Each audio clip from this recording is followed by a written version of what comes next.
We're back with another episode of Ask the Edmonds Cop, and we have another criminal. And We don't have criminals in Edmonds. oh, well, that's not what you told me off camera. That's true, we do have Anyway, criminals. okay, so we have a situation about a criminal that you want to share, and maybe people can help you find this person. Yeah, and I thought we could also kind of lead this into another interesting topic that people might like to hear about, some stories and things we've seen over the years. So Yeah. this was an attempted shoplift. Happened May 21st at about 5:40 p.m. at the Burlington Coat Factory. And this guy goes in and spends quite a bit of time with a shopping cart filling up with all sorts of merchandise. I think he's got a suitcase piled on top, which we see often in full cart pushouts where they'll load a bunch of high value stuff underneath and throw something big on top to kind of make it, Like they think you're not going to see it. yeah, I don't really know what they're thinking in these situations, Right. but yeah, people notice this stuff, especially loss prevention agents. It's not the first time they've seen this. He spends quite a bit of time. They kind of pick up on him early on and realize, yeah, he's probably not here to actually buy all of that stuff.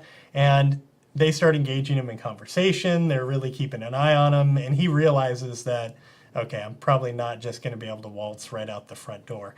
And this is where things get a little weird. He ends up going in the bathroom and lights some paper towels on fire. Oh, Yeah. Which obviously that's a dangerous thing. He doesn't really do enough where it would threaten the building or that sort of stuff, but probably more of a distraction. See if he could, Yeah. get a smoke alarm to go off or get the employees to focus their attention on that and maybe escape out the front door with his loot. But he doesn't do a real good job with this, and it's not really enough. And he ends up just finally leaving without anything at that point in time. But we're a little concerned that he's willing to light fires in public Yeah. buildings and restrooms, so that especially occupied with people, so that's kind of an issue for us.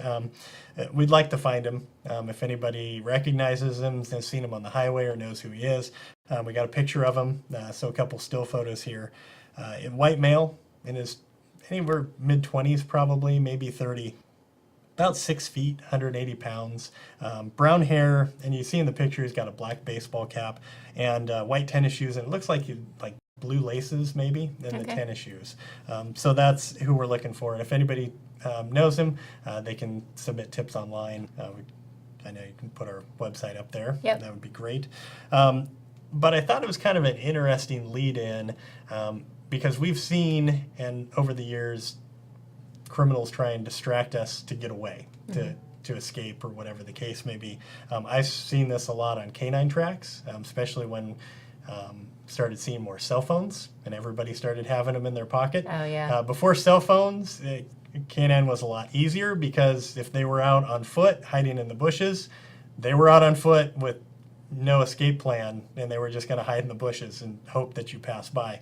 Once we started seeing cell phones, they were able to call for rides and also call in fake 911 calls. Oh, right. And we've seen this a number of times. I remember one time I was literally across the street from a business, and there was a call of that business being burglarized, front window being smashed in, people going inside. And I'm staring right at the business and thinking, this is not actually happening right now. Yeah.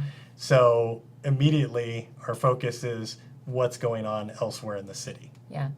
Wow. So we start fanning out. Do we have any other alarm calls? What's going on? As it turned out, there was a burglary that happened at a business about half a mile away, but their alarm didn't go off. Otherwise, we probably would have been all over it. Oh, interesting. Yeah. So, but it was a cover, Yeah. and probably about 12 years ago, I remember a whole string of burglaries, and someone, we think it was a crew, and they were actually calling from payphones. If you remember what payphones look I like. bet a lot of people don't even know what those are. I know, right? Maybe we need a graphic for what that looks like. And so there were calls coming in of assaults, and they were all coming from payphones and parking lots and stuff, and this was happening overnight. Yeah. And, we realized, okay, these things aren't actually happening. Interesting. Yeah, so we see that. People fake 911 calls. We've seen that on domestic violence assaults, Right. especially at local motels and that sort of stuff. They realize somebody's called and the police are coming, so I need I need time. I need to call them off somehow, and we'll get a report of shots fired, down the road. Right. And we're like, that's kind of suspicious timing. So we don't just call off of the call we're going on to. We'll send someone to investigate the other, but we got a pretty good nose for sniffing out what's actually going on and what's not. Yeah, well, that's good to know. And, Yeah. I have to go back to the Burlington Coat Factory fire situation.